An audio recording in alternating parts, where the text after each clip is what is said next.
Peace and blessings, my functional family. I got my main man Neil with me today, and I want to talk about, or we want to talk about voting, because I got some of my homies is just like the system is rigged, we never gonna win.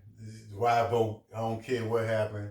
And then I got some people that really believe that even though the system might be rigged, if we come out in droves, in numbers, that we can make a change. So I just want to start the conversation. Man, I've been reading this book by Lerone Bennett, and it's called Before the Mayflower.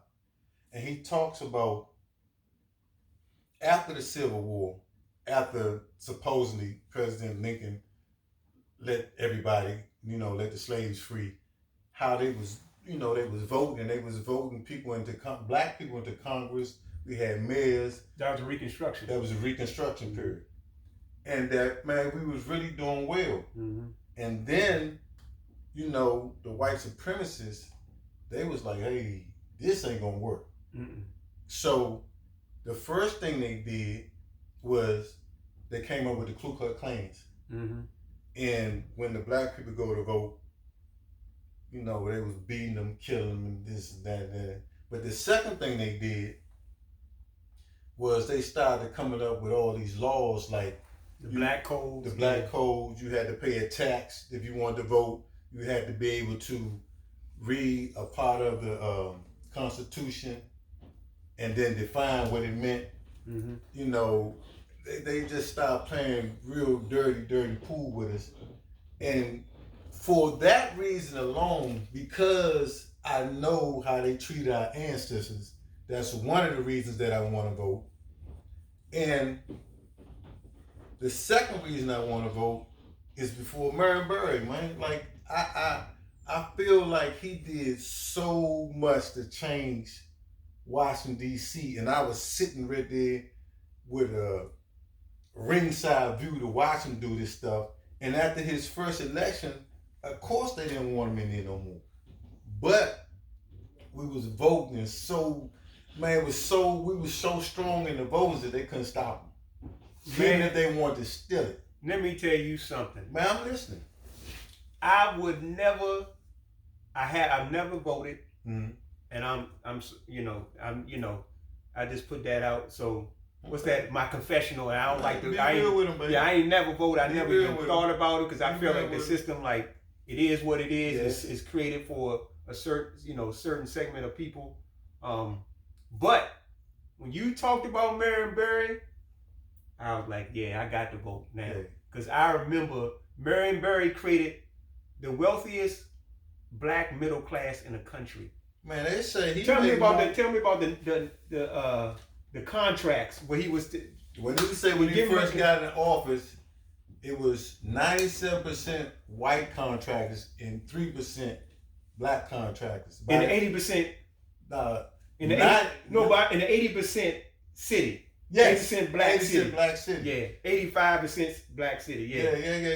And he say by the time he left, it was 49 to 51. They still was in favor, but how he created all these contracts to make sure. Matter of fact, I believe to this day that he said in his book, because I read his book, his biography, that they spend millions in trying to catch him doing dirt, and they couldn't find them. So that's when they came in with the woman to set him up to get him out of office. Because I believe in the bottom of my heart, all this, I don't want to say all our new neighbors, I guess. You talking about gentrification? I haven't said, you talking about practice? You talking about gentrification? No, you talking about gentrification. Are you saying gentrification? I think they had to get Marion Barry out the way. Oh, yeah, most definitely. And my aunt was telling me, in particular, my aunt, she's 80-something years old. She was telling me, every time I talked to her, she talked about Marion Barry. She said Marion Barry was telling us this was coming. Yes. He was giving away houses. Hey, Chip, I remember they had a joint where they give away a house for $1. He would give away a house. Yes, that's what she said, for $1. And you giving away houses. All you had to do is have good enough credit to go and finance the house and get whatever, because it might be $30,000 worth of damages, $40,000. But if he give you a house for $1, you spend $40,000. Now these houses going for millions and millions of dollars. Now, yeah.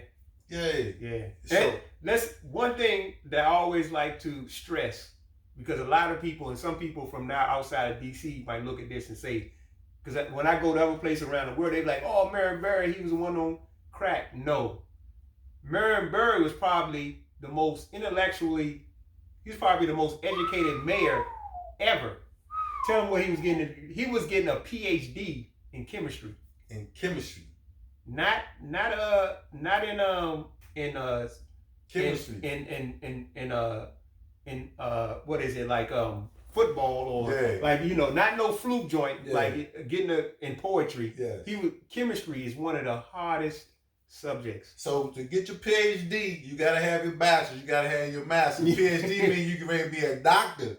A doctor in chemistry. Not that y'all dumb out there, but I just want y'all to know how smart this man was, man. And he come through the whole civil rights movement. That's why when he got up here, he said that's why he couldn't finish his degree, because he got into politics. Martin Luther King hollered at him, be like, "Man, I need you. I need you to roll with me." So, man, I don't want to get over, but that's the second reason. The third reason that I started voting Barack Obama. Oh, yeah. The mayor went in 2008. He tapped into like 150 million people that wasn't voting. Let me Barack Obama. Let me make sure. Yeah. I'm sorry. 15 million people that weren't voting. He started really reaching out to young the Latinos. The young people, the poor people, and they came out and they voted him in office. So for y'all to, you know, think that the system broke, and I think it's broke too, don't get me wrong, but when you be so overwhelming, it's so overwhelming, come out with the voters, they can't stop it. Mm-hmm.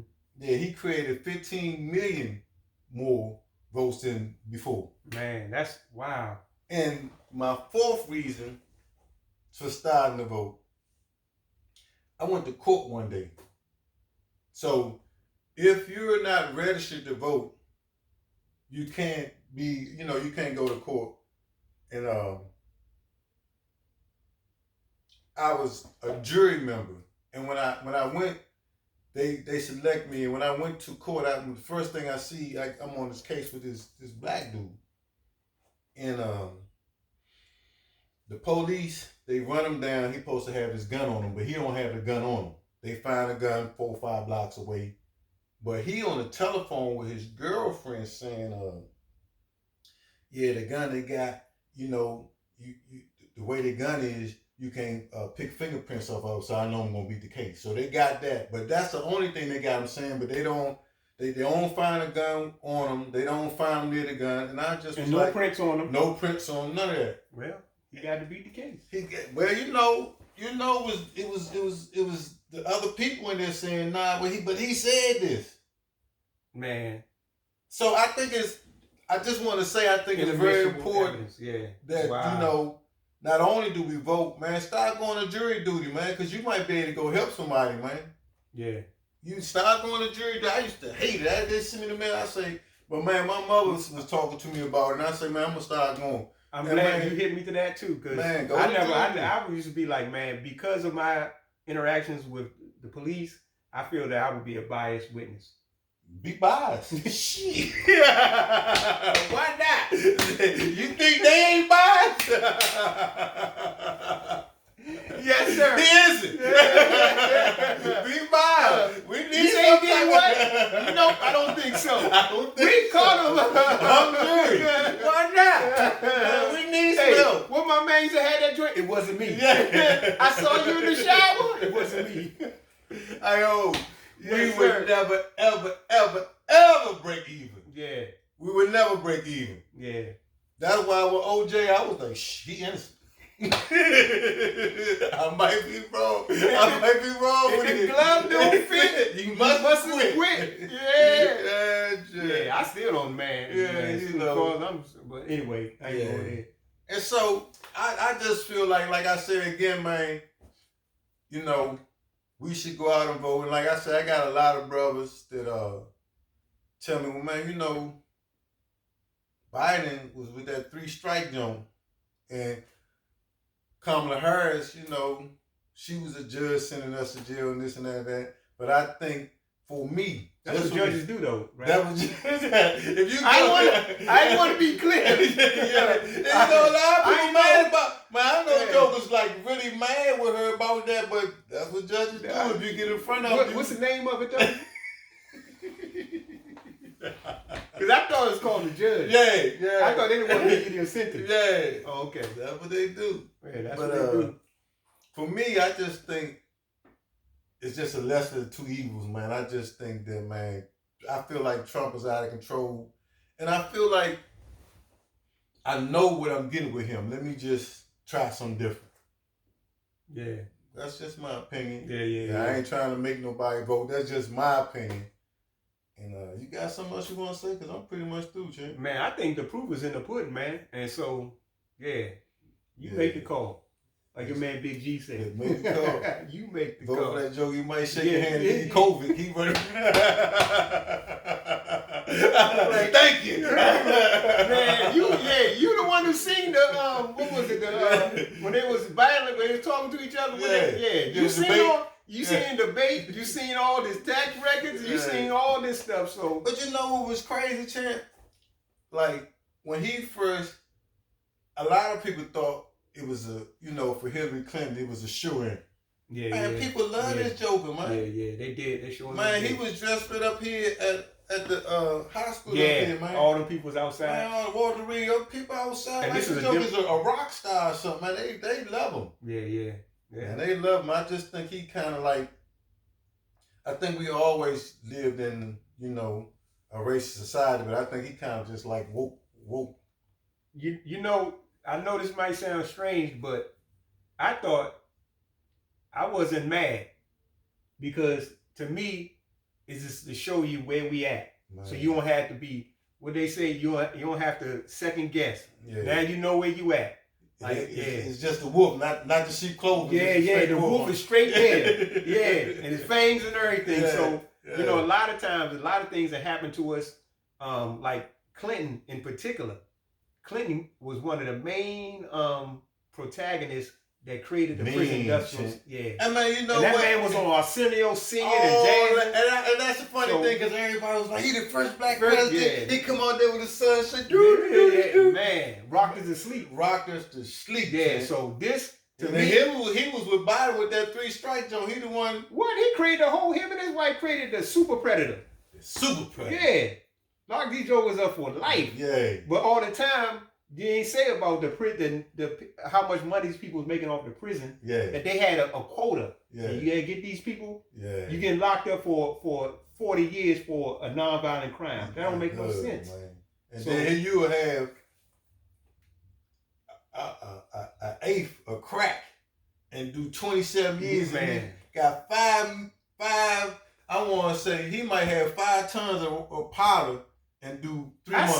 I seen it. I remember it was a Washington Post article about a dude, this is back in the 80s, a dude got caught with like pounds and pounds of weed. This man did no time. Pounds of weed. While you get caught by crack, a couple pieces of crack, you give you 10 years. Yeah. So he done serenaded us. So this wild joker, man, at least you know what you got. Yeah, you don't gotta be. He ain't tricky. He ain't pull no punches. So he is what he is. So so that's how I look at it. Like, man, now you know. Okay. So man, please like, subscribe. Always give God the glory, man. I just think that, man, if nothing else for your ancestors, get out and vote, man. Yeah, I agree with that. In particular, I think to me that won me over is how we were able to elect Mayor Berry over again. Mayor for life, baby. Yeah, Mayor for life. Yeah, against the grain and what those people was trying to do. So that was enough to kind of, make me reconsider my decisions about voting. So go out and vote. Well, Mind, Body, and Soul. Like and subscribe. I'm finished.